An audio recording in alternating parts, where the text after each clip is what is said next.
Let's go. Come on. Ah.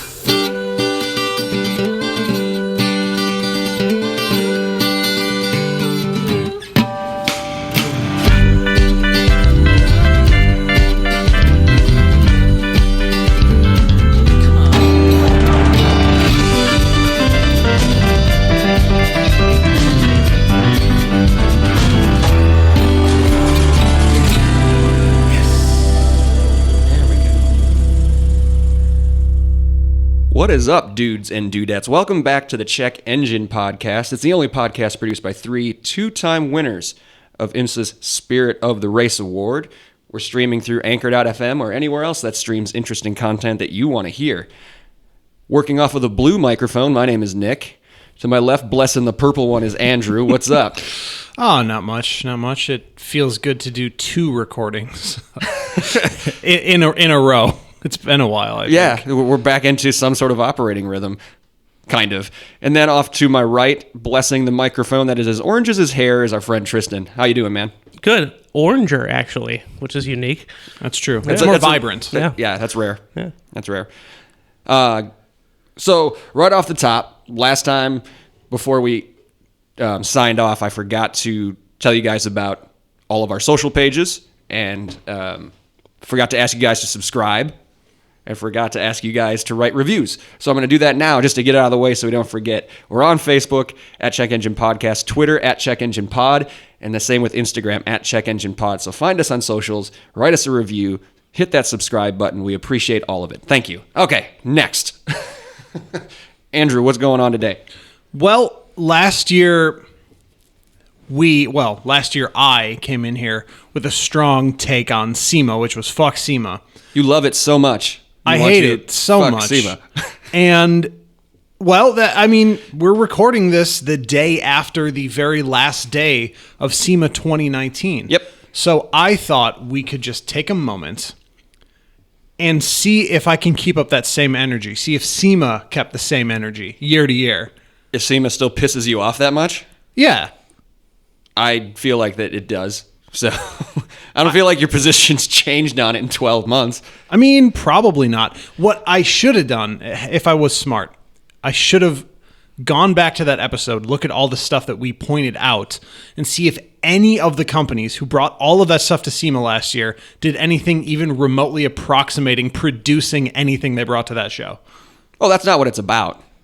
Actually, it is. That is what it's... Never mind. I'm not doing this with you. Anyways, that is what it's about. But it's not. This year, it seems like a little bit of a different show to me, or maybe it's just paying more attention to what's been happening in between the two shows. Okay. But the very first thing, if you've read any SEMA coverage this year, someone has talked about the Supras. Yes. Yep. The wasabi. Well, that or any one of the 42 other Supras. There were actually 43 Supras at SEMA this year. It's a lot of Supras. I mean, it's mostly... Were they all new ones, or was it like a range of old and new? New. Sorry, those are 43 differently modified... Mark V Supras. Mark V Supras. Yeah. Jesus Christ. So, why? I don't know. I guess I'm kind of two minds on this. So the first thing is, when we talked about the Supra, one of the things we talked about was expectation versus reality, right? We talked about the Mark V needing to follow up the Mark IV in some respects as it came to street culture or street tuner culture, even though, what that is today is significantly less clear than what it was in the original Fast and Furious. So this has to be some kind of answer to that question, right? 43 differently modified street part, quote unquote, Supras. Someone is trying, including Toyota, because they brought four or five. Yeah. It's quite a few. And Toyota brought 9. And oh shit, a TRD Avalon. I actually like that more than the Supras, but well, yeah. So Toyota brought a bunch of editions. That's what it was. So they had there are the street modified ones, which may be by a third party company. Almost all of them are from third party companies showing off their spoilers, ground effects, blah blah blah blah. But Toyota brought 9 editions, Nick, or So Toyota themselves brought 9. So they brought the, let me scroll through them here. They brought the Heritage Edition. the good one. Yeah, which actually has, I guess they actually took a spoiler from the MK4 and put it on the new one. Right.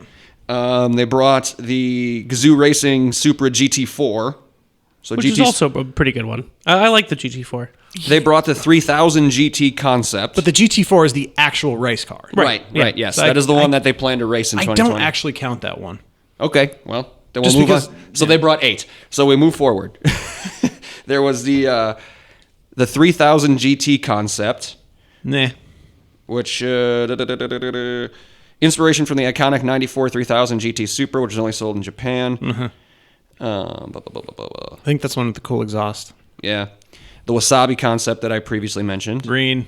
All green. Great. The Performance Line concept, the mildest of the bunch. Is that the yellow, like the one with like the yellow accents on it, the performance line one? No, that was the 3000 GT. Oh, shit. This one is just like Arctic silver. Oh, so that's going to be the closest to what you could probably someday maybe hope to buy from a Toyota dealership, Right. And I think it comes down to a sticker. Carbon fiber body kit that Toyota already sells in Japan. Oh, my bad. Engine suspension stock. Blah blah blah. Well, that's all this article gave me. So there was probably a couple more than that, but Probably those were the ones that they pushed the that's just like hardest. the official Toyota ones. That's not what any of the aftermarket. Right. folks And, brought. but those are the ones that like they had a Twitter campaign to like vote for your favorite edition, quote unquote. Yeah. I mean, I think it's interesting. I think you can look at this as Toyota sort of admitting that they could have done better. With the Supra. Yeah. Not what they brought to SEMA. No. Right. Yeah. Sorry, yeah, that It's wasn't like, clear, yeah. Here's all the stuff that we could have done with the Supra, But we just didn't. rebadged a Z4, so it's fine. Yeah, so that's one of the things. Like the very simple detail, the Heritage Edition. Obviously, they put the Mark IV wing on the back, which is cool and looks fine. It's not the best looking spoiler specifically, but they actually gave it the iconic Mark IV circular lights. Yep. Yes. But they just did a straight imitation instead of what they could have done. And I actually put I made a version of this in GIMP and put it up on Twitter yesterday. All I did was take the exhaust out of the 3000, which is a dual exhaust Yes. on the side exits and like giant pipe exits. Looks so cool. Yeah.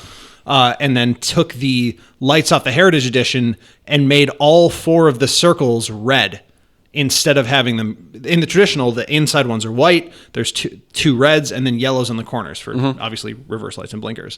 But if they took that same design, those 4 circles in the rear taillight assembly, and just made them all red with LED centers, white on the inside and amber on the outside, it looks amazing. It looks so good. Super modern, same design. I mean, it's like everyone gets that. But they didn't do that. They just did like a little like D and then like a little line, and it's just lame. They could have done better, and I think that's what they're part of what they're admitting here. At least to my eyes. Yeah. I don't disagree. The other thing, another funny thing I saw on Twitter, like I don't know who manages the Toyota UK Twitter account. But they are after you. They're active. No, they're not after me, but they are active. They are. They should be after you because you've gotten into a fight with them before. Yeah, but I'm not the only one. No. I forget. I forget what. I forget what their original tweet was. I think it was. Oh, they were promoting this. Vote for your favorite. Yeah. Edition Supra hashtag whatever it was. I don't remember. And some other user commented on the Heritage Edition. Why did you put a Supra wing on a BMW? Oh. And Slam. Toyota UK tweeted back at them with like the SpongeBob meme where like every other letter is capitalized, like Toyota or Toyota wing on a BMW, and then like the sleeping face emoji and like get out of here. No, he's right though. Yeah, that is exactly what it is. Toyota UK, down to the fact that BMW handles their recalls for them. Yeah, he's right though. I mean, it's fine to be salty about it, and it's fine to like, oh, ha ha ha, gotcha, Twitter user. But it is a Z4, and it is a Toyota wing on a Z4. Like, well, we don't have to do this. We don't have to pretend. That just is what it is. And bringing 43 goddamn Supras to SEMA shows that you know that people wanted something different, something better, something more unique. Now, I say all of that and have to admit that my prediction about the Supra outselling the Z4 has been completely wrong. Really? Yes. That's something that's sort of tangential, not necessarily related to SEMA, but related to the Supra. So obviously the Z4 has the numbers overall for the year. Sure. But they weren't putting out Supras until September something, August, Yeah, September. yeah. Doesn't really matter. Mid to late summer, we'll say. At any rate, in America, where they're producing more than 300 or whatever stupid In the number UK, it was, yeah. whatever stupid number We that sold was. all 300 of them. Great. No, You in sold America, to Whitechapel in London. Fantastic. yeah, in America, where you can buy them, they are outpacing the Z4s. In fact, I think month to month they're winning, and I think there's some number about this. I have a little back and forth with this with some people on Twitter. The Supra is set to outpace their expectations. In fact, double their sales expectations, but their sales expectations for this year, this half year, was 1,500, and they're on pace to sell about 3,000. So, I guess, Hey, yeah, good on you. I was wrong, Yeah. but oh, the heater just kicked on. Doesn't matter. It's winter here. It's actually January. Yeah, enough about the Supra. I just think it's interesting you can almost use that one car as an example, I think, or a little insight into what exactly SEMA is for. And I wish I could remember what they did last year. Did they do anything? Did Toyota do anything for the Supra last year? Yeah, for the Supra at SEMA. I don't think so. I thought their announcement came later. It was at an auto show in like December or January. I'm trying to remember. It was either that or they brought that display that they had at the Milwaukee Auto Show to SEMA, which was literally one Supra on that thing with a poster of the NASCAR Supra behind it. Remember that? Oh, yeah. I think that was it. I think that's all they did. Next year, we'll have 80 of these for you. Next year they might have none. I'm saying last year, they're like, next year, we're going to have a bazillion of these. They bought like, whatever, 34. Does anyone else Yeah. care about the... I'm just wondering, like, just as I was scrolling through reading off the official ones that Toyota brought, like, that 3000 GT is actually pretty cool. Yeah. Like, yeah. Why not just do that in the first place? I don't know. And Like, that's the just thing. Do that. Like, and you'll have so many people just geeking out over it.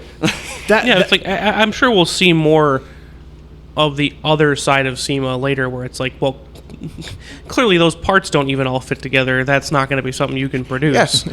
Go find the Facebook group SEMA Fails. It's actually pretty entertaining. Yeah, that was a thing. Yep. I think that was a group specifically for this SEMA, right? Yeah, they just started go this year. through and they find build fails. Yep.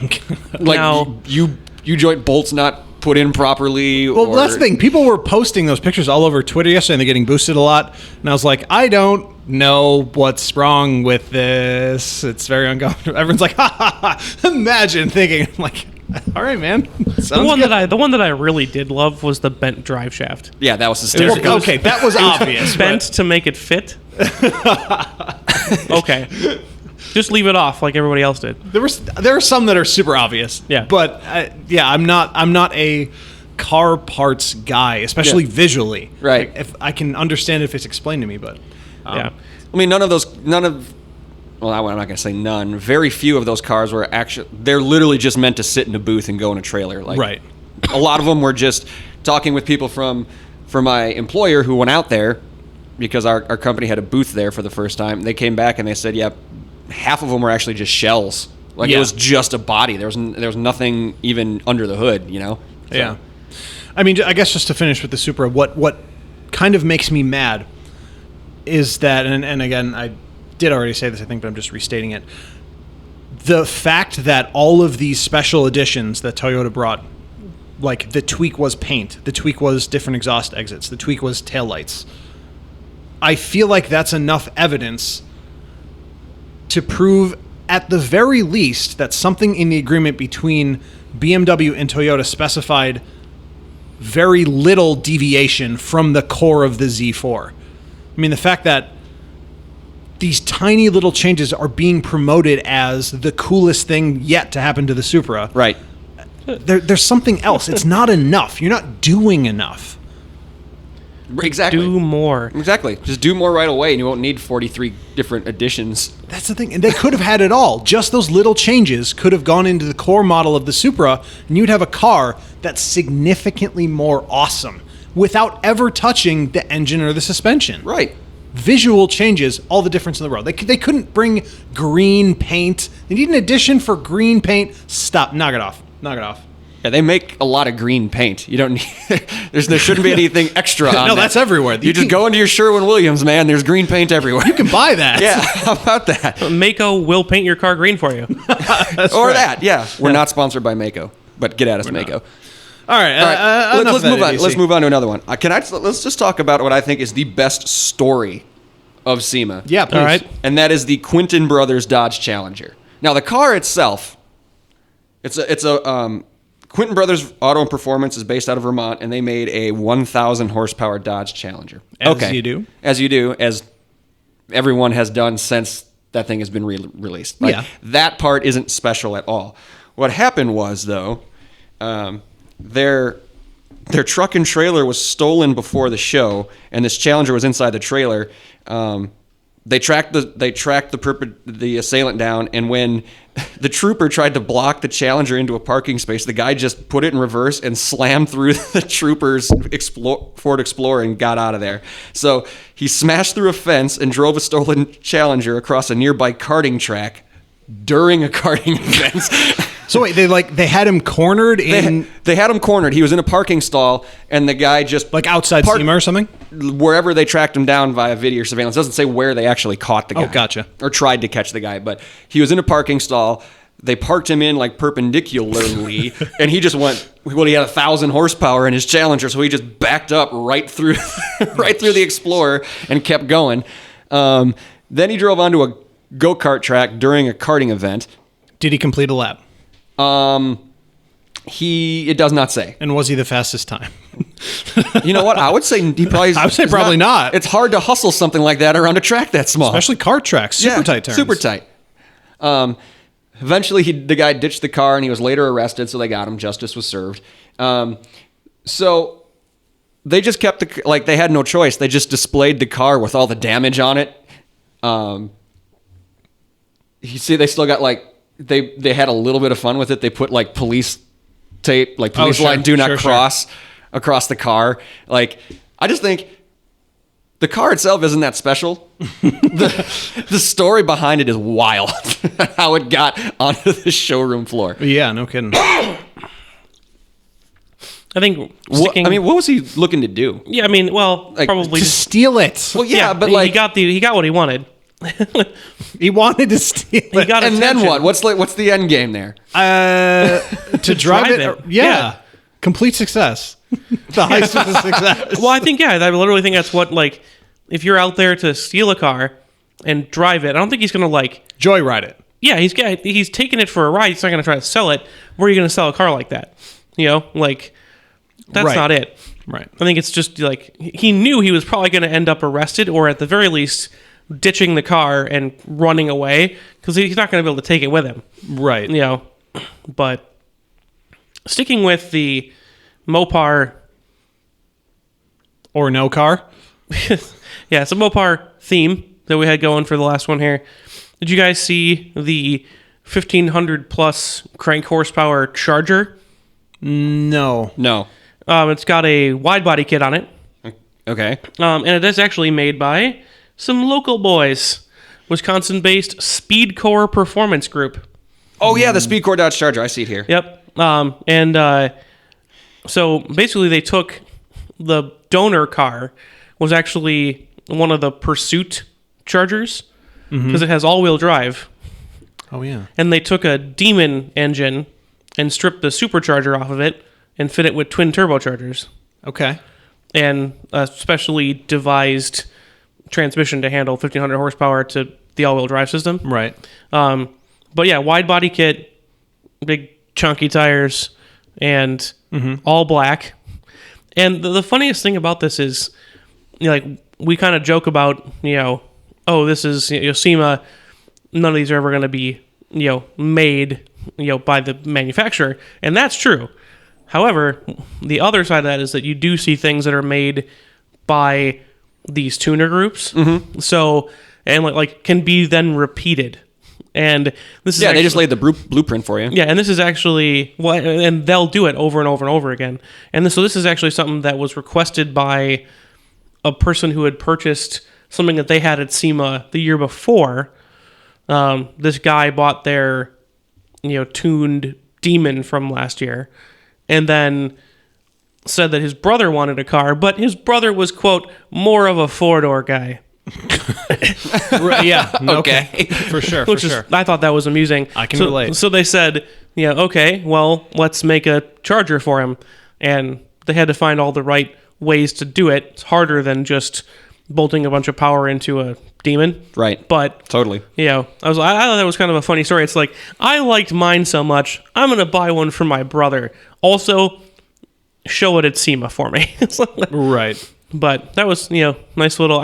what I didn't know initially, I actually had to track down the company itself because I was just curious what else they had done. They do a lot of good stuff for, they do a lot of work for famous people. Yeah. And I was like... Celebrities get a lot of their cars customized by SpeedCore. I was like, they're out of Wisconsin, which didn't know. Yeah. We got some stuff here. Actually, the car that... Not Kevin Hart. He was in the car that crashed. Like his assistant or his manager was driving that car that put him in the hospital, like that big wreck a couple of months ago. That was a SpeedCore built car. Oh, really? Yeah. Yep. Oh my God, I didn't know that. That's interesting. So and well, isn't part of that just go way off SEMA topic? Isn't part of that lawsuit that he's now facing that the car didn't have updated safety stuff, which obviously it wouldn't because it's a 1970s car. Are you an idiot? You're driving a classic car. Yeah. I thought I could have sworn. Well, no one in the car was wearing their safety belts. So there was that. Wait, I don't have to do that anymore. Have the computers do it. Exactly. Yeah. So regardless of what kind of safety equipment is in that car that SpeedCore put in, if no one who's riding in it is utilizing it, right, it doesn't matter what irrelevant counselor. Completely irrelevant. Yeah. All right. What else happened at SEMA? Well, one thing that I just remembered was super popular last year, and it led us to make fun of Tristan, was the proliferation of off-road spec vehicles that are a half-decent idea when you see them on the floor, but never make it to production. Like that overlanding, overlanding. I have that article pulled up already. Overlanding Ranger or something they had last year, right? Yep. And there's a Ram one that was for glamping. And the funny thing is this year, they've just taken it to 12. Not even 11. 12. Just skip over 11, dude. Put giant wheels and a higher suspension on literally anything. Yeah. Well, last year, that's what I'm saying. Last year was a little trickle, right? Yeah. And now it's just the dam has broken, and they're going to put overland everything. Yes, and they truly did. Stupid. I'm a big fan of vehicles that are done properly for it. And I think a Ranger could work. A Ram would work. Even something like a Touareg.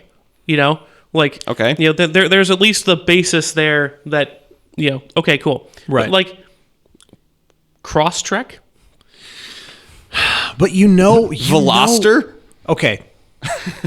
Two separate issues here. That they have to do the Crosstrek one because everyone in the whole entire world, every single person on the globe at this point, has written to Subaru saying, make a WRX Crosstrek. Yes. And they're not going to. They're never going to. Absolutely not. I'm going to. Myself. So they have to do something with it, right? And this must be what they're going to try to push instead. They're going to try to push the off-road aspect instead of give people what they actually want, which again, since no one at Subaru is listening, is a WRX Crosstrek. It's not that hard, you goddamn idiots. You guys. They were too busy trying to cram a pun into Halloween with their name. Subaweed. That never gets old. No, it's really funny. Well, like I said, never. It's been a week, but still. Right. But yeah, so those are my thoughts on the XV. It's not the XV Crosstrek anymore. It's just the Crosstrek, isn't it? I don't know. No one cares. Yeah. But so I feel on. like that's the explanation for that. The Veloster grappler concept. The grappler. I wish you would, Hyundai, but you won't. So get that shit out of here. Again, that's what we touched on earlier before you moved on quick. That's not really what the show is about. Like coming out with stuff that This is my favorite. That is not even a car. They can't see it, Tristan. No, I'm showing you guys, and I'm going to tell the people with my words. Use your words now. Audio medium. It is an overlanding concept vehicle of a Bombardier UTV. That looks exactly like that. What is it? The Polaris Urzer thing? Yeah. That looks exact. Is that what that is? Yeah, I think it's. Well, they all look the same. Yeah, they're all the same. They're all. It's kind of a racist statement about UTVs. Side by side ATVs. Well, no. What I'm saying is like the front, the actual look of that thing looks exactly like that Razor, and I'm wondering if Bombardier is part of some probably ownership group there. Anyways, I'll look that up, but keep going on that. It's not even a car. Minus a very few places. Hard-hitting reporting. Minus a very few places in rural Wisconsin or Tennessee. You can't even drive those on the road. Right. Like, the whole point of SEMA is cars. I feel like, why is this here? I don't know. That one stuck out to me as, despite all the stuff that has been given the overlanding treatment that shouldn't have, Crosstrek, everything, that one even somehow seems worse, even though it might actually be better. Right. Somehow. Just for updated information, Bombardier is not part of Polaris and vice versa. They are, in fact, direct competitors because of the Bombardier is like the fancy version, but they have, BPD? Yeah. Their performance development, where then they actually do make all of that same shit, jet skis and ATVs, side-by-sides, all that stuff. But it is funny that they just made it look like the Razor. Urzer. The Urzer. But yeah, so I think it's great, in my opinion, that the idea of it has gotten so much attention, because this was something that was me and a few hundred other people on an internet forum. Is anyone actually doing this? Yes. Where? Mostly out west. So it's Bureau of Land Management stuff. But I thought that was boondocking. That's the camping part of it. So, okay. So Overlanding is the act of traveling. When you stop for the night to camp, you are then boondocking. So what happens? But you can also boondock in a regular RV. You can go park on the Bureau of Land. That's just driving. Yeah, you're just driving. You're not. No. So, but it's not the act of movement. It's where you're camping. I don't understand. It's because you're not listening. No, I am. So camping in usually a vehicle where there is no, if you were backpack camping with a primitive campsite permit. Yes. And you just pick a spot and put your tent down and camp. It's like that, but with a car. But does that include camping gear, or is it actually staying in the confines of the physical car? It's kind of depending on what you're driving. So it's all about location. So, but usually it's at least attached to the car. So it's going to be rooftop tents, trailers, actually in the vehicle itself. That's all going to be where you're camping. Usually if you drive somewhere and then pull a tent out of your trunk, technically that would be qualified as boondocking because of where you are. But but people who are already driving out there just attach it to their vehicle. That makes sense to me because lions. Just making up words and definitions that we don't need to. We're just spending way too much time. I'm not making it up. I'm explaining it. There is a subculture. Well, not you making it up, but like just in general. But that's why I'm saying it actually does matter clearly because there's enough of a market for this for this exact activity or this proposed or supposed activity to go from a couple of things last year to over 60. I mean, every brand. Seriously, every brand, I think, had something. If Hyundai brought something, then you know it's a thing. Honda had 2. And they brought a rally car. They had a Ridgeline and a Passport. Oh, yeah, that's right. Set up for it. I saw one from Nissan. I definitely saw a couple from Dodge. All the Jeeps. Every Jeep. Well, clearly. Toyota has a bunch. Ford? Ranger, Yep. the Ranger. Ranger and an F-150. And an F-150. Okay, so yeah, every brand brought something. GM. You know about GM? Were they there? Yeah, there's a Silverado. And a couple vans, actually. Didn't they have a Colorado concept too? I think so. They did. Yep. You're right. The ZR2 or something That's like the Buffalo. The ZR2 Buffalo. Yes. Oh. Yep. And that's like designed, quote unquote, for this. I've never met anyone. And for me, that's the interesting part of SEMA. Like that's what it's for.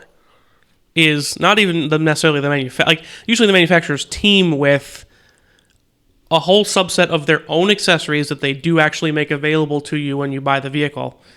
And they team with companies that then actually make these accessories for your car. Mm-hmm. So like you could take, Nick, you could take your Colorado, go on the internet, spend thousands of dollars in parts, and buy all that stuff and go do it. And I think like that's what the Equipment Manufacturers Association, right. That's what it's for. It's advertising accessories for cars. That's SEMA at its most appropriately SEMA. Mm-hmm. Mm-hmm. The stuff like Toyota is doing, where it's like we took this car and we applied a bunch of parts that no one makes and made this concept that no one's ever going to see again on the road. Yeah, that's what I don't like about SEMA. Whether it's overlanding or your own tuner car or your muscle car, the entire Summit Racing catalog is there, I'm sure. Oh, yeah. Yeah. That stuff is what SEMA's for. And I think the overlanding stuff, for the most part, fits with that. It's all stuff that is either made by the manufacturer or the manufacturer grabs Old Man Emu, that is a brand, not an old bird. Right, not an actual old man bird. Old aggressive bird. But that's the sticking point for me, because especially when we look at companies. All right, so I'm going to use Hyundai last year as an example, or as a forward-looking example of Toyota this year. So last year, Hyundai brought the N and a bunch of crap for the N to SEMA. Right.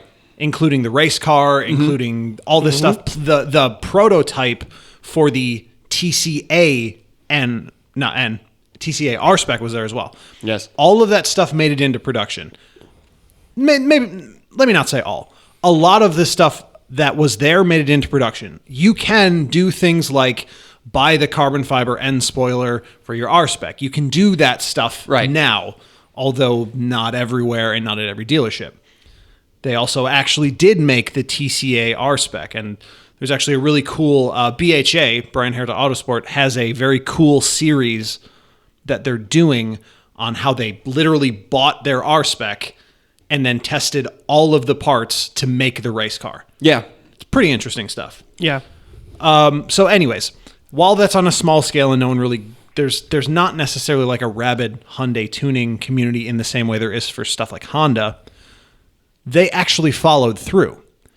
Now, when you look at Toyota, and that's where it gets so frustrating for me, Tristan, I do not believe they're going to make a single one of these Heritage Edition, Gazoo Racing Edition, Wasabi Edition, whatever. They're not going to do any of that to their car. And that's just leaving money on the table. People who bought a Supra would go back to the dealership to buy Mark IV Supra taillights for their Mark V. They would. Taillights and headlights. Absolutely. They would. And spoilers. 1,000%. Yeah, just make it like catalog add-ons where you can make your own heritage edition. People would buy a green Supra. Check the box when you buy it. Exactly. But I'm saying, even if they brought out as aftermarket parts, people would bring them in just for that, because those lights, in a lot of ways, define that Mark IV entirely. And it's such an iconic callback. People would want to be a part of that. And I really don't believe Toyota has any plans to put any of this into production. And why do they not want that money? I have no answer for you.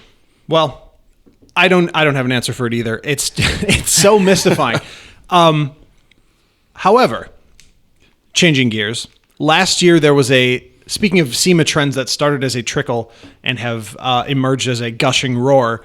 Last year, one of the things that I laughed at SEMA the most for was those stupid derelicts. Yes. With the electric conversion old cars. And for some reason last year the thing was to make them look like ass. I don't know why. Yeah, I don't understand. Like rat rotting. But worse. Not rat rotting, derelicts. They make them look worse on purpose. They fake rust them. Yeah. Just leave it outside. Anyways. it takes a little bit. It takes longer. Right, that's true. They got a deadline, man. Well, take it to the salt flats and roll it around a bit. I don't know. Anyways. Spray it with salt water. Something that I like a lot this year, and also dislike a little. So a lot of those derelicts last year, 2018 SEMA, were powered by, there was one that was like Tesla powered, and there was one that was, so they were electric engines. This year, SEMA 2019, we see the actual progression of the technology to where electric crate motors are appearing in all of these cars. Yep. I just want to say, first, that's cool, and I'm all for it. Second, that's less than half of the electric car equation. Right. And why is nobody talking about that? Yeah, the Your biggest issue is batteries, man. Yeah. Always. Everyone comes, like, people go, yeah, the motor. No. It doesn't matter what the motor is if you don't have the battery technology behind it. You can get those at scrapyards. Yeah. There are commercial vehicles that have been powered with electric motors for ever. Years Since and the years battery? and years and years. Since the age of the battery. But, okay, credit where credit's due. A lot of these electric crate motors, they're doing some fun stuff to them. They're making them look like V8s. They're making them very cool and chromy or like futuristic looking inside the engine compartment, all of which is super cool and super dope. But no one even talks about the batteries. Right. Because there's really nothing to talk about. I don't think there's been any breakthrough. Well, not even a breakthrough, but like it's like, okay, you buy your crate electric V8, you slap it in your, classic Charger. Where do you get the batteries? Yeah. Like, no, there hasn't been a company like that has sold the complete package. Like, here's your crate motor and X many, watt hours of batteries for your car. It's like, we've got the crate motor. You're on your own for the batteries. I don't think so. I'm just going to double check while we talk about this, just to make sure that they don't, in fact, offer the batteries as well. Offer battery, because I don't think they do, and the reason why I don't even think it's possible, because typically the motor is one thing. It is its own unit. Yeah. The reason why electric cars were, and to some extent are, so difficult to mainstream is because the entire rest of the car is battery packs. That's one of the, that's one of the reasons why Tesla does so poorly in racetrack tests. Those cars are heavy as hell. Yeah. And they're not the Taycan came and proved that Tesla, they don't know performance. They don't know handling dynamics. Nope. And the Taycan came and blew the Model S performance out of the water because Porsche knows how to design race cars. Yes. They know how to take a car that weighs probably 2 times more than a standard car and make it hustle. Yep. Yeah. But they do that literally every day. Yeah, exactly. And not a... They wake up, they do performance, and they go to sleep, and then they repeat. Exactly. They're really, really good at it. But the fact that I think it's what you mentioned, Nick, about SEMA, these cars are shells, and these crate motor electric cars are almost guaranteed to be shells. Or they're all big classics, and the trunk is just full of batteries. Right. Yeah. You know, Yeah. that's- That'd be the other thing. Yeah. Yeah, GM actually came with one too. They had an E10 concept. So it's an electrified C10 pickup with 450 horsepower with the E crate motors in it. Right. Doesn't say anything about the range, though. That's the thing. I just wanted to Doesn't say know. anything about the range. I don't think, Tristan, that they would even go through the trouble. I don't think they'd be fucked. Well, to they put said- battery they said- packs in the bed or the trunk or wherever. Yeah, Yeah. it says 0 to 60 in roughly 5 seconds, quarter mile in the high 13s, but nothing about like range. Well, it doesn't have any. They tested it. That is the range. Yeah, a quarter mile. Good luck getting They back. tested it with one cell stuck in the bed. Probably. I mean, and that's what I'm also curious to see about this new Mustang, the electric Mustang that people are talking about. the crossover concept thing or the No, actual Mustang. Okay, two separate things, both that I want to get into. But yeah, Yeah, the electric. I don't think I think it's like another concept. I think it's a SEMA thing. yes, Because it actually has a 6-speed transmission in it. yes, so- and I got we, wet. we posted that on Facebook. yeah, that is fantastic. It looks awesome. I love everything about it. That Yes. looks great. So I mean, that's. But I'm kinda- wondering about, as much as we love the manual here on this podcast, like that was the caption on our post was like, is it, like, how does that work? Is it needed with an electric that was a motor? double clutch, though, Yeah. wasn't it? That I'm not sure. I thought it was just a manual. I Yeah. have to look it up. But anyways, well, I mean, that's always been my thing. Like, it's not that gears and electric motors don't get along, and it's not that it's impossible to do hybrids or electric cars with gearboxes. It's just kind of been a question to this point as why bother? Because they basically just put one gear in them and say good enough. Yeah, it's more or less direct drive in all cases. Yeah. No, that was awesome. I think that looks really cool. The other thing that wasn't at SEMA but came out at the same time, I don't know if you guys saw this. There's been that. Oh wait, was it a rumor? Is it a rumor if Ford started it? The electric Mustang inspired, a lot of hyphens. Electric dash Mustang dash inspired dash crossover. Dash. Performance crossover. I forgot performance. That thing, whatever it is, is confirmed. I mean, there's spy shots of it, but they're not really spy shots so much as they are. This is what the thing actually looks like. Thoughts on that? I can tell you it's probably going to be something I don't really care for. I actually think it looks great. Yeah, it's just It's- the idea. It's hard for me to get behind trying to incorporate a sports car look into a non-sports car. Yeah. So just from a visual aspect, I don't like it because it just looks wonky to me. But again, show me numbers. Show me what's the range, what's the charge time. Right. Like, right. It's an electric car. Cool. We do have those now, but there's got to be some sort of next step. Like, everyone's just kind of doing the Me Too thing right now. So, except for Porsche, who actually, problematic title, but yeah. Can't say me too anymore. yeah, I guess. That means something else now. Yeah, you can't say that anymore. Whoops. But no, But you get what I'm saying. Oh, totally. Copycat. Yeah. Mm-hmm. Sorry, I just pulled up the Mustang Lithium. That's what it's called. Yeah, killer name, Kurt Cobain.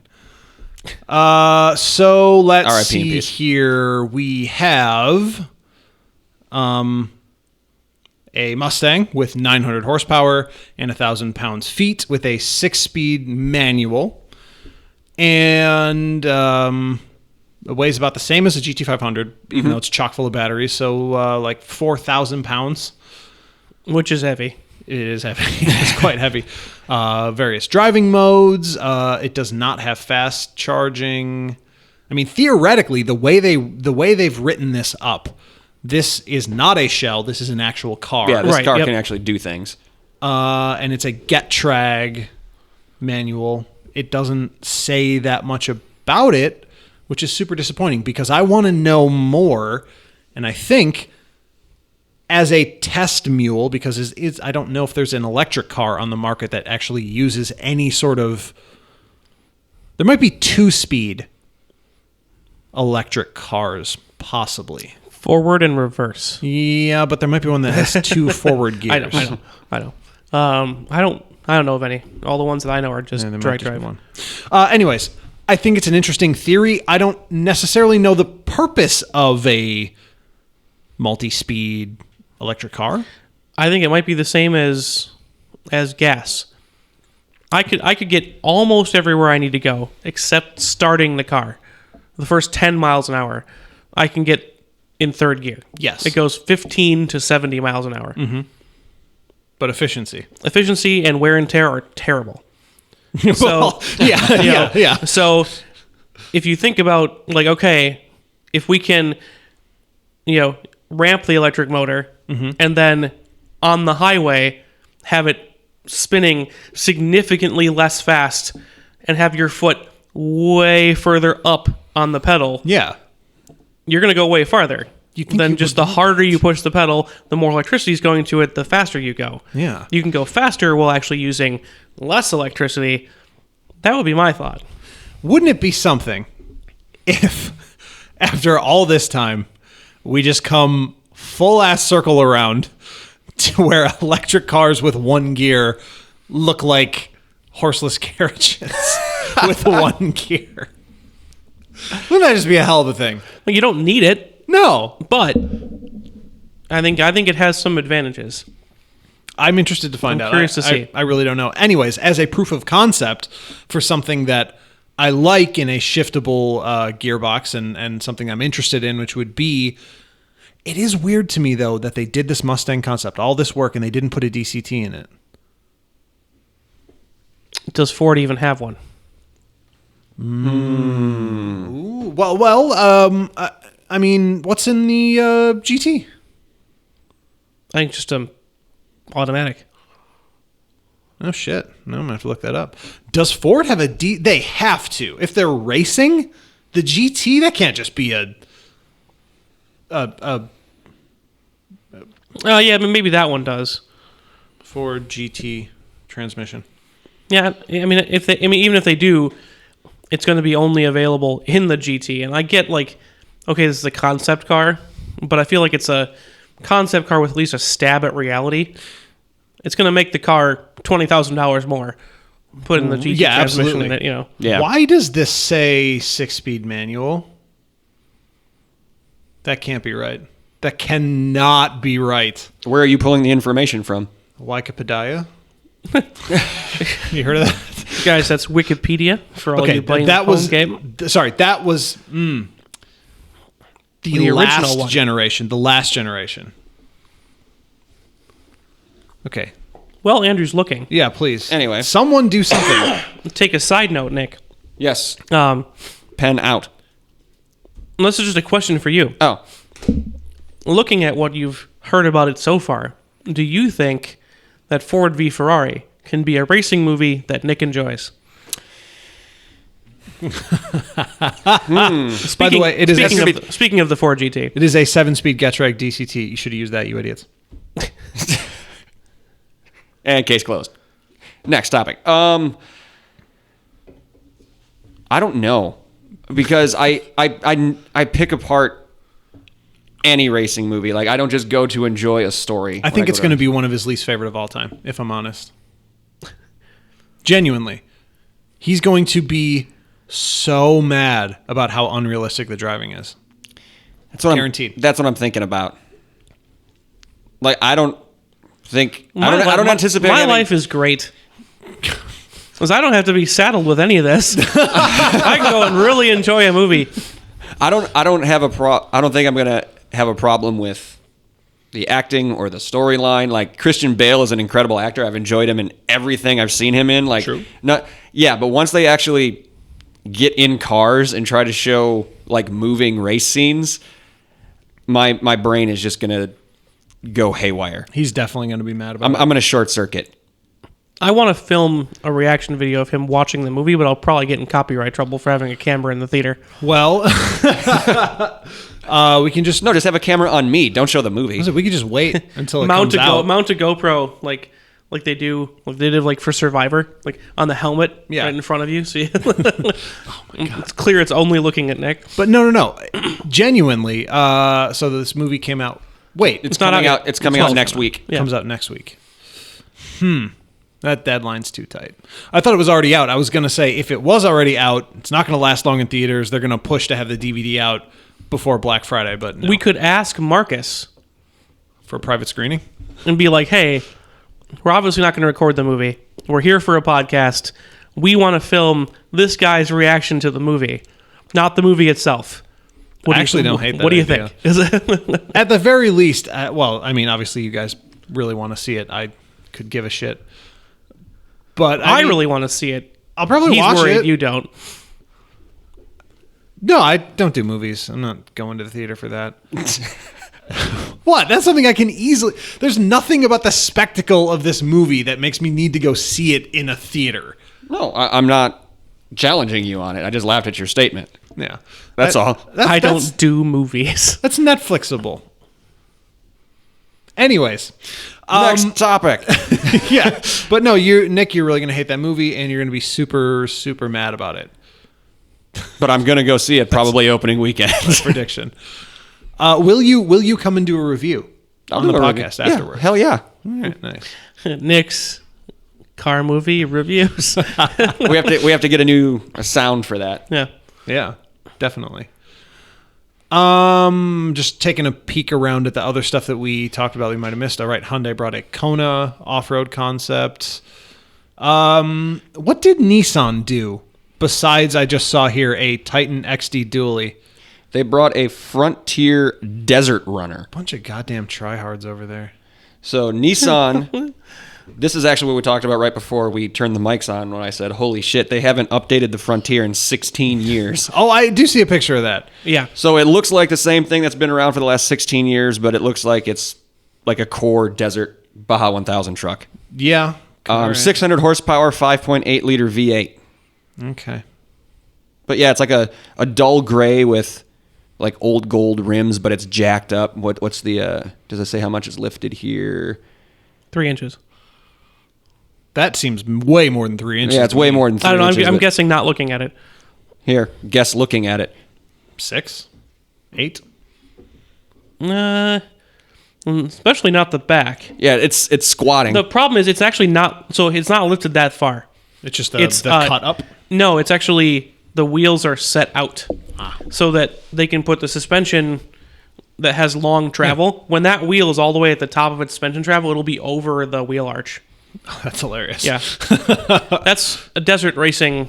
That's like a core thing of that. So you can keep the center of gravity of the vehicle low, but still have like 19 inches of suspension travel. Yeah. Yeah. Like you can put the belly of the truck on the sand and the wheels are like up here, like, you know, By your head. 3 and 9 o'clock for the driver, like right there. Yeah. So Is anyone going to even try to go at Ford with and the Raptor? Why is no one trying?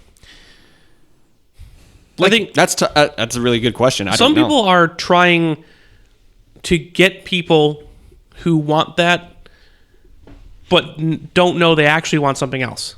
So, like so a lot of people buy the Raptor, Yes. and they're like, "Oh man, this is a great off-road vehicle," and it's okay. Really, what it is a fast off-road vehicle. Yes. An actually better off-road truck is the Power Wagon. Right, but that's what I'm saying. No one's attacking what seems to be like a very obvious.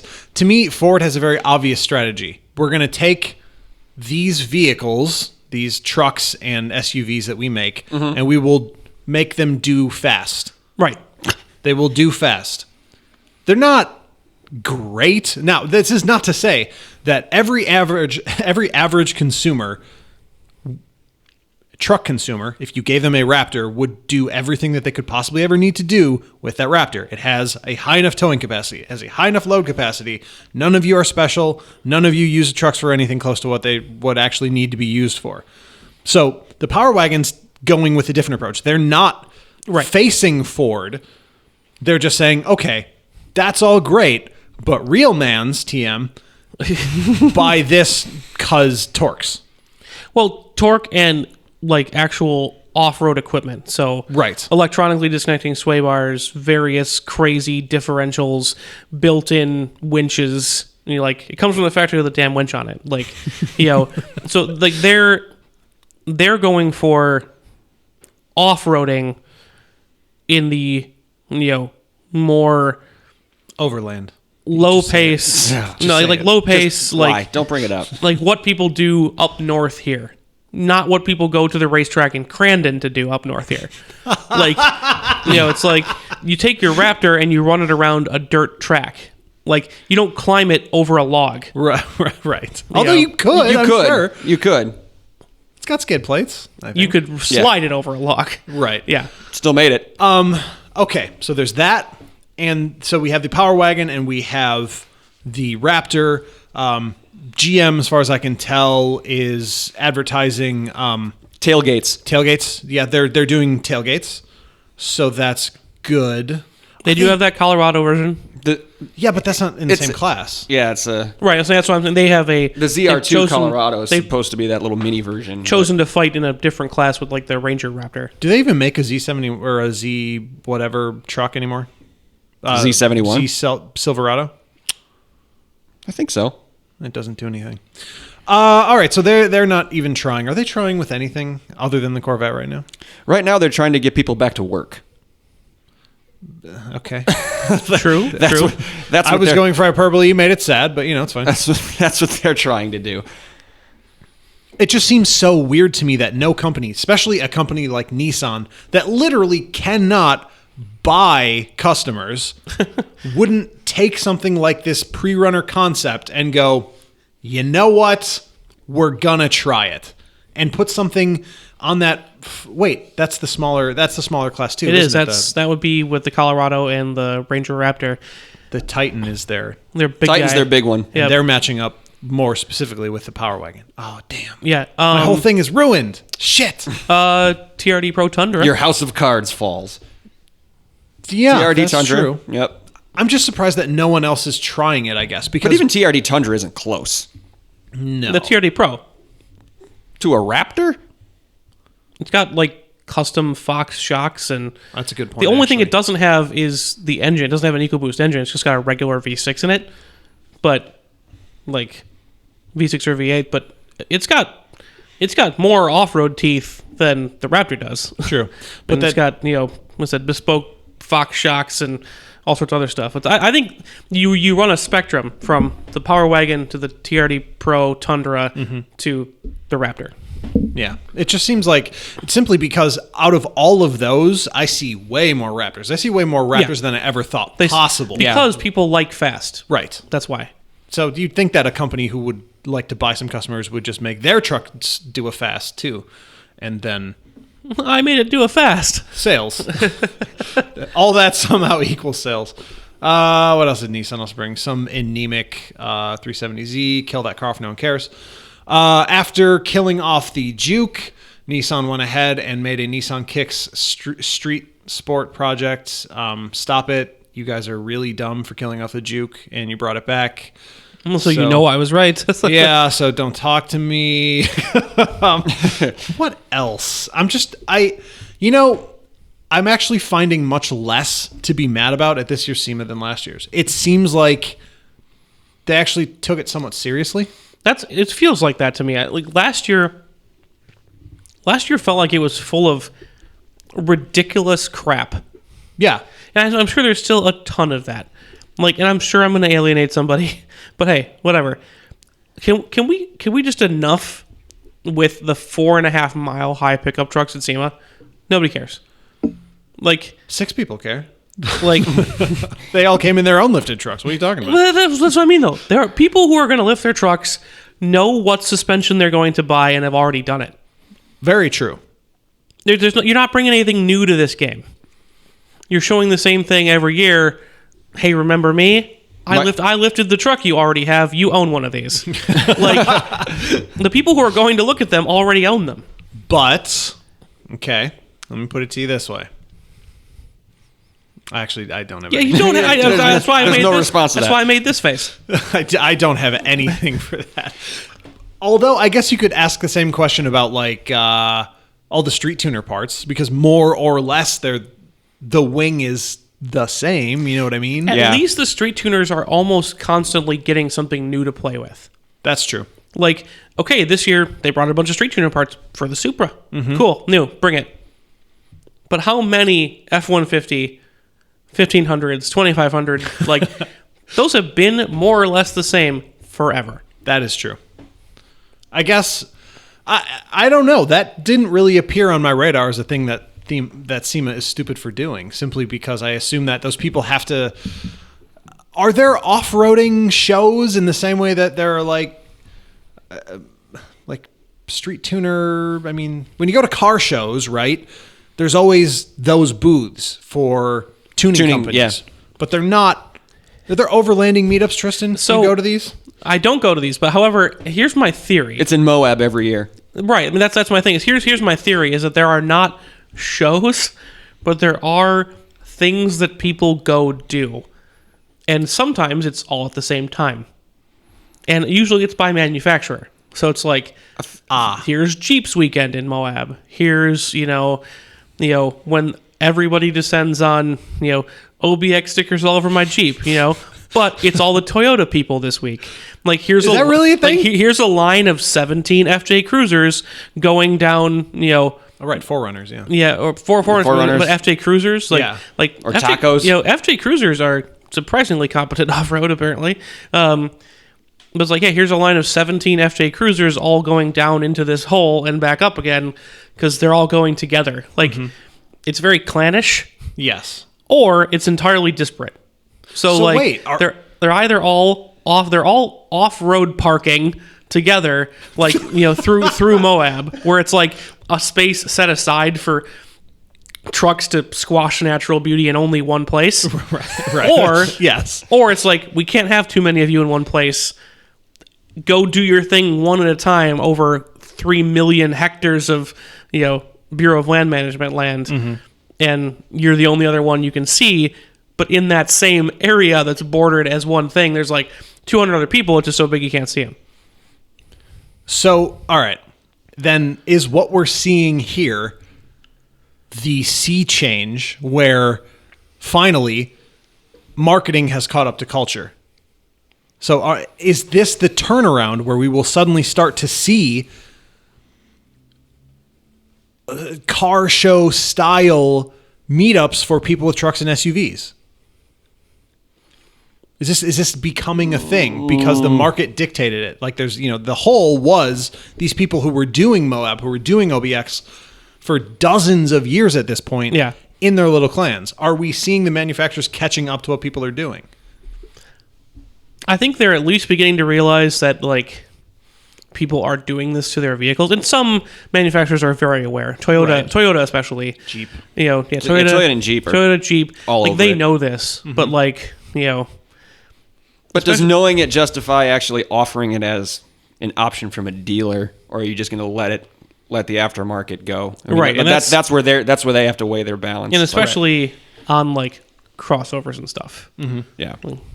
But I think that yes, I think you might start to see them included in other shows. I think you might see, and like you even started seeing it at regular auto shows a few years ago. Yeah. So like, here's the off-road concept for the Frontier or whatever. When you also have to think about how big the companies are and what they're like. So Jeep is a little bit different because they do off-road vehicles, and that's pretty much like that's their thing. Well, they don't make a car, they don't make a sedan, they don't make a hatch. Also, they just have a whole division in Mopar to farm aftermarket development out to. Right. But like for a company like Toyota, people are doing this with our FJs or with our Forerunners or whatever it is, but it's a very small niche market compared to the 80 bajillion Camrys we sell every day. Right. So like, where are we going to focus our energy and our effort? We'll follow the money. I think that's true to a certain extent. I think I see a lot of input from manufacturers working directly with, especially some of the big name aftermarket companies, and coming to things like SEMA together. Oh, yeah. So it's like, if I can tell somebody that I won't make them this thing that they want, but somebody But you does, can. but somebody does, and it only fits on my vehicle, like they're going to take all the free marketing and free desire that they can get. Like, Right.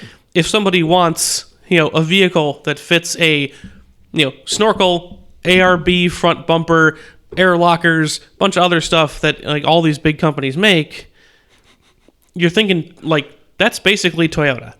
That's it. That uses all those parts. Right. Yeah, And if you want that, you got to go buy a Toyota. So there is some drive the other way, I think. Like people who want to do a certain thing, have a certain aesthetic, buy certain parts, are then driven back to the dealer to get their kind of quote unquote donor car. Like, Sure. you got to start somewhere. So That's interesting. I mean, yeah, I just think there's clearly some sort of momentum with this whole culture in terms of it becoming mainstream, and that could just be down to the fact that people are buying more SUVs. SEMA has to still exist, so what are they going to do? yeah, I think it's a combination of that. And I think it's a combination of a little bit of a realization too, where like there's been this kind of handoff back and forth between the United States, Japan, Europe, Korea, and it kind of shuffles around as to who's dictating car culture, almost more or less worldwide. We talked about it during the, when we talked about tuner car culture. Yeah. Like, that was an idea that was started in a very niche way by Europeans, and then Japanese people were like, well, we can all do it. And then it got huge, and then the United States were like, that looks cool, we can do it. Yeah. And it all kind of cycles around. And I think that we're looking at Americans realizing that a lot of the stuff that you see at like car shows or aftermarket shows in Europe, where you look at like Mansory made some gazillion horsepower Mercedes, Right. Or it's like, and we can't use those here. Like, we don't have an Autobahn, we don't have an Autostrada, like, Right. And we don't have people who are going to take care of it. right. What We destroy our shit, which is why we don't get the nice stuff. what we have is so much space. Like, if I wanted to, I could use my Jeep off-road every day at home. Indeed, you could. Like, just cut a trail through the woods and drive it around. Like, so you'll actually get to use the capability of an off-road vehicle in this country more easily than, like, reaching the top speed in your performance car. Right.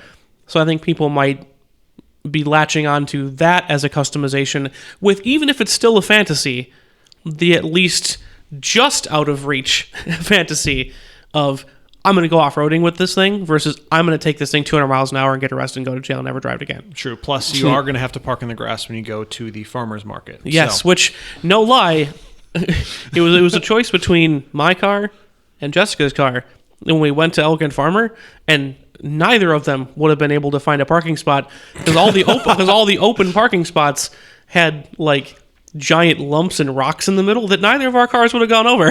Oh, that's interesting. So we drove around until we found a place to park. I know, If we'd had my Outback or your truck, it would have been like, here you go, done. Like, it is weirdly somewhat of a thing, or Yeah. can be. Yeah. If you're into that. it was definitely life. a joke, but I thought it was so much of a joke that I didn't really think about it, and then it actually hit me smack in the face. And I was like, wow, that sucks.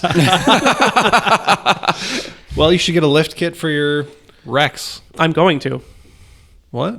That's what I was talking about. Someone's going to make a WRX Crosstrek. I'm going to. Well, I know, but you can't just do that. You can. It's illegal. No. You'll go to jail. No, it's not. Oh, Krista, don't do it. It's very much not. Don't do it. I actually wish you would do it. I'll show you pictures later. There's a very well done one that I actually drove a Crosstrek for the first time, and first of all, I should apologize for you for shitting on your shifter because, oh my god, the stock manual shifter, it's so terrible. that's what I'm saying. You can Oh you can my be God. you can be right on both counts. Mine's bad, and it's the good one.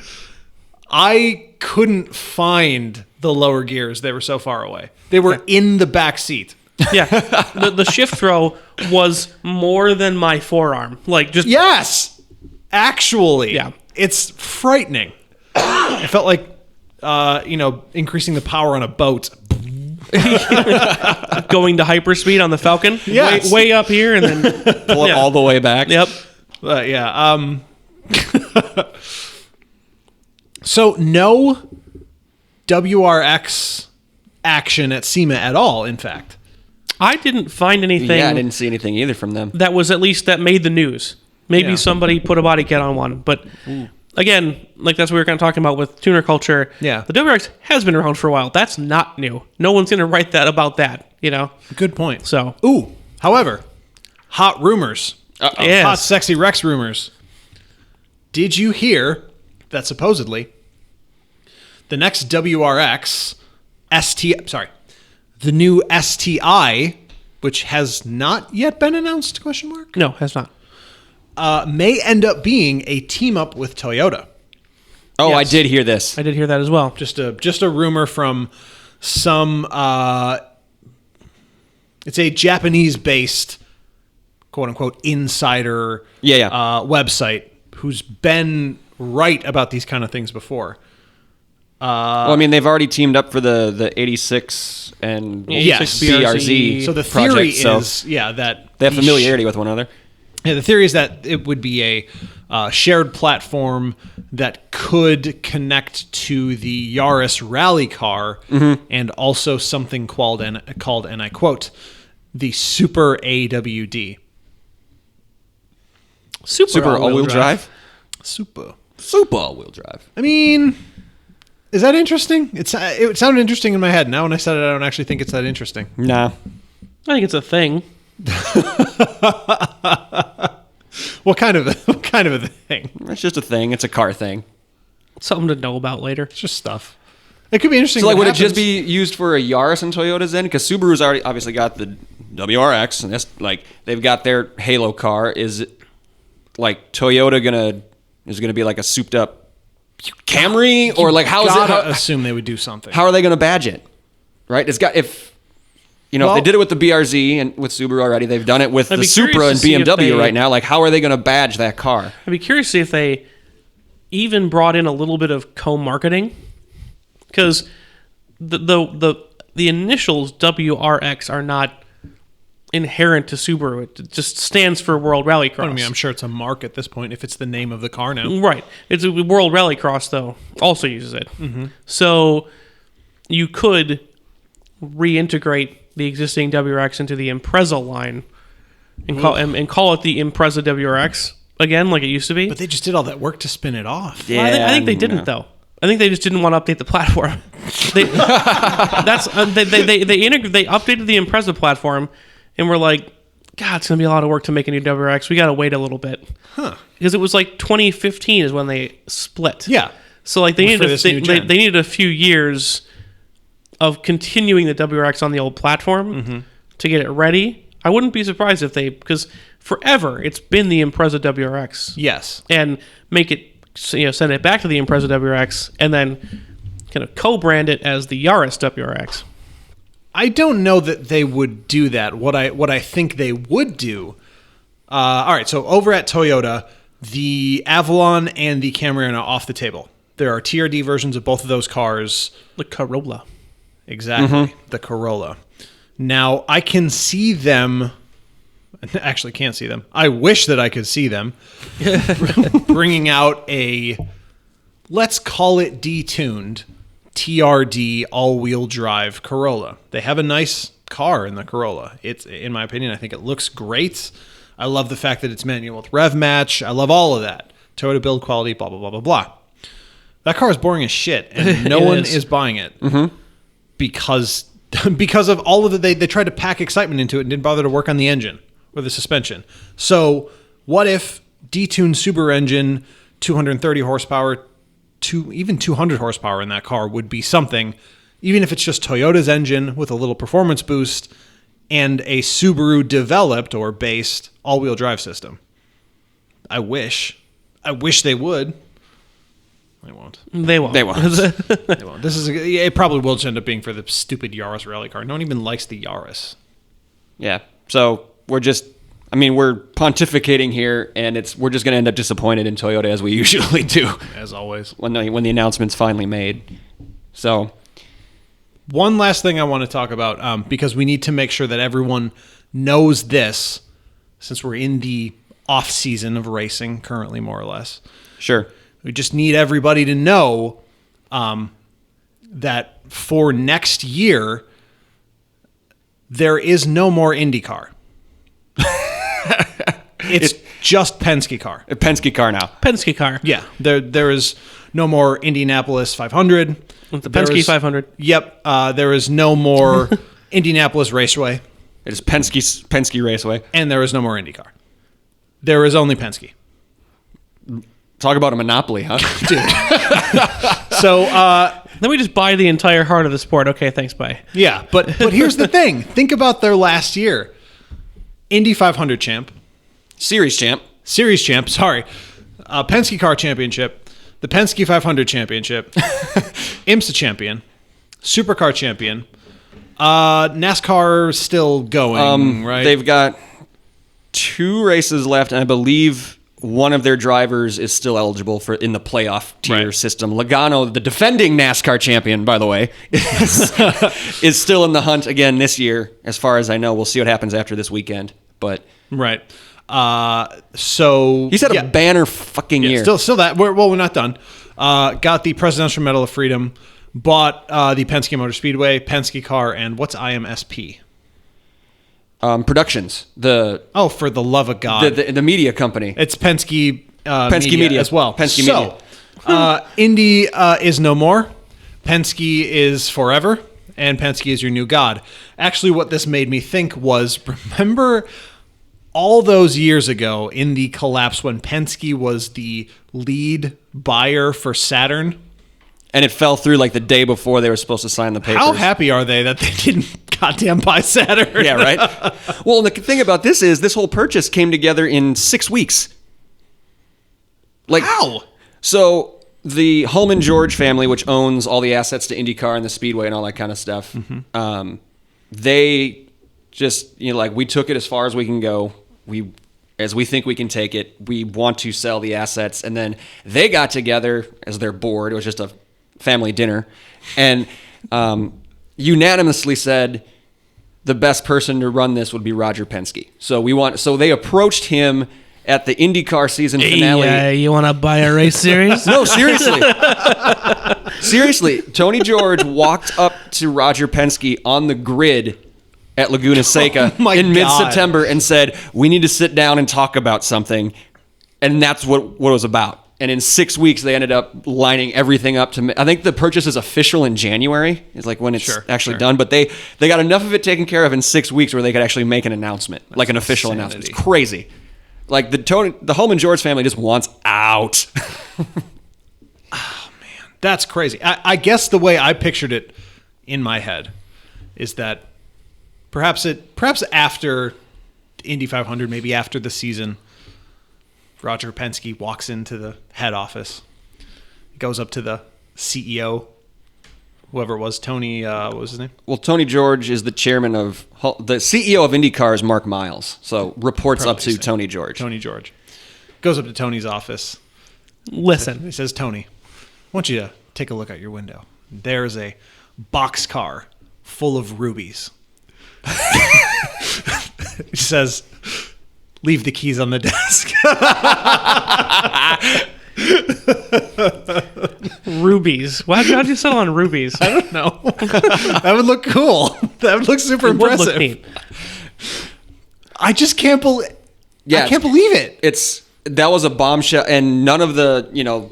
I am a disciple of Marshall Pruitt, who is an IndyCar insider, and Robin Miller. These guys, and they came out afterwards and said, "Didn't see this coming." Like, we woke up to phones blowing up, text message. Like, no, this was kept under wraps so tightly and securely. Like, it just boom, like this bomb dropped on Monday. Yeah, and it was like, whoa, what? And I mean, but no way. But after that year, and by the way, they're defending champs in NASCAR as well, right? 2018 NASCAR champs, 2019 Supercar champs, 2019 IMSA champs, 2019 IndyCar champs, and Indy 500 winner. 2018 Indy 500 winner. Will Power won it last year. So, I mean, that feels like I, for one, welcome our new Penske overlord. Yeah. That if you're going to have a monopoly, right, you better have the wins first to back it up, right? right? That this Right. seems like That's how you enough. consolidate power. But on a serious note, if there is someone who can take the sport, motorsports in general has been on the decline. The few bright spots have been slow IndyCar trickle growth, slow, maybe a little bit quicker IMSA growth.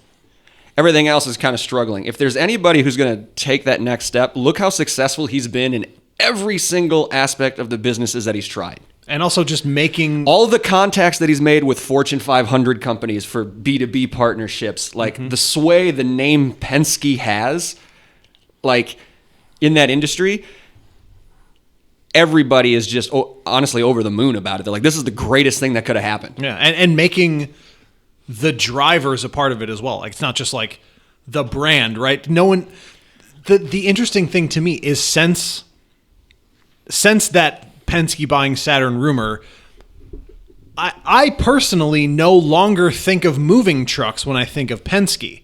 Right. I've been thinking of specifically Will Power, but race car drivers for probably 7 years. Yeah. It's just like a racing team. It's like a car thing.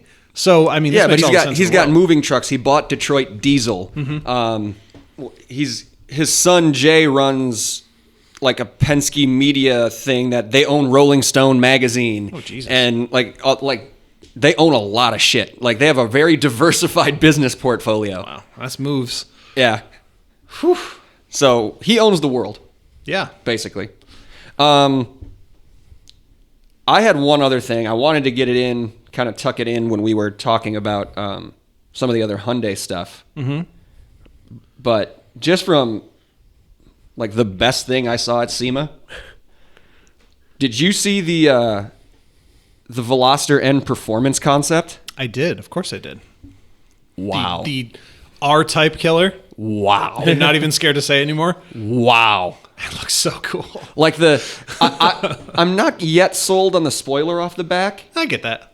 I get it. I'm not like maybe it'll warm up to me at first glance. I'm meh, but that gunmetal gray with the orange, like it's Check Engine Podcast colors, dude. I know. It Like looks they made so this cool. car specifically for you. It looks so cool, and I love that car. I love the N so much.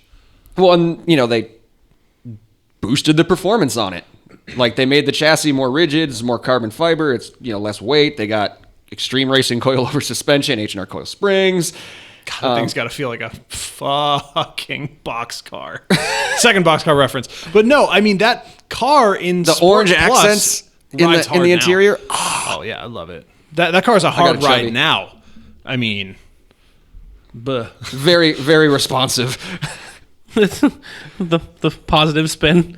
It's responsive and a communicative chassis. yeah, no, you're gonna know when the road's uneven. It's shouting at you. It's a go-kart. It's a roller skate is what But, it is. But damn, it looks awesome. That is the best thing I saw in all the SEMA things. And the size of the brakes, just because it's 20-inch wheels, 19. 19-inch Yeah. brakes. and the whole wheel is brake. Yep. It's crazy. It doesn't even need a brake pedal. You just think, I think I might need to, and it stops. I really hope that they produce this, and it seems like they're going to at It least says possibly. They're saying possibly. just the fact that they would come into the show and call it a Type R killer says to me that they're at least seriously considering putting this into production. Yeah. And Hyundai has a rapport of coming out with a prototype, but actually following through on it. Yeah, they've done unlike it a now. lot of other people. Yeah. Like, it could be their trend. Like, this is their next thing. They've done it now, Please, been successful. Please. I would be in line to get one. I really love the Veloster N, I do. And I really want to own one. But what I'm not seeing that I'm super disappointed about at the moment, I love the fact that they're putting so much time and effort into the Veloster. But I feel like they're missing the branch out. When is it coming? Yeah, like BMW M division, when can you use the phrase N cars? Yes. Because Yeah. I guess I get that there's two. There's the i30 elsewhere and there's the Veloster here, but it's only because they Right. don't have the i30 here. Yes. They wouldn't have put the time into the Veloster here if they could have brought the i30 over. And technically 3 because the Sportback, but anyways, that's not here either. But it's like, when does it become widespread enough that every car has a good N version? When are they going to put... Here's what it comes down to for me. When are they going to put the 252 horsepower engine, the one that's in the Genesis G70, the one that's in the lower tier N, when are they putting that in a Kona? Kona N. There you go. That would be the Conan. Never. So, surprise. Well, it's either that or the Santa Fe. Santa Fe. So Naughton? I'm just waiting for the next thing. I really am. Because Sonatan. I actually think that could be the next one. They have the 2021 Sonata with a huge redesign. Yep. That could be where we see the next. But I'm waiting. Also, I haven't mentioned it before in the podcast, but have you guys seen the sales numbers for Genesis, like the year-to-year sales numbers? They're hilarious. They're usually like 300, 400% gains in the past couple of months. But when you look at the sales numbers, it's just like, oh, well, they only sold 30 cars this year. Anyways, the G70 is moving, so Death of Sedan. Did you see the redesign on the G90? No. They're giving it a facelift. It's not simply a 200% G80. Does it look good? I think they ruined it. I think it looks way worse, to be honest with you. Oh, I'm going to look it up right now. Yeah. So 2020 G90 or G90 facelift on the Jujels. I'm wondering if they're willing to use the N technology You see?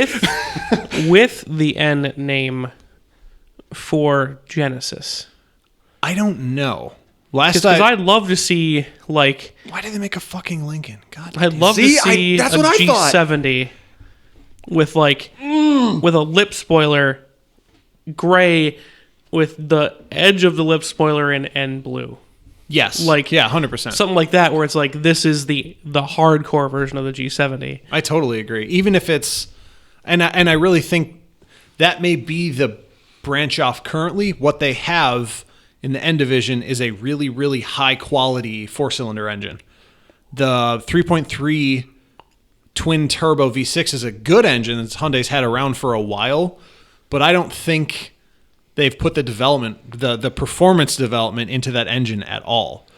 And while I could see that engine, because I think it's like 320 or 330 horsepower in the G70 now, I think it'd be great to see that at 380 horsepower, 400 even in an all-wheel drive hyper-performance version G70 or probably G80. Yeah. I feel like that would be the target, like a 5 Series competitor. Yeah.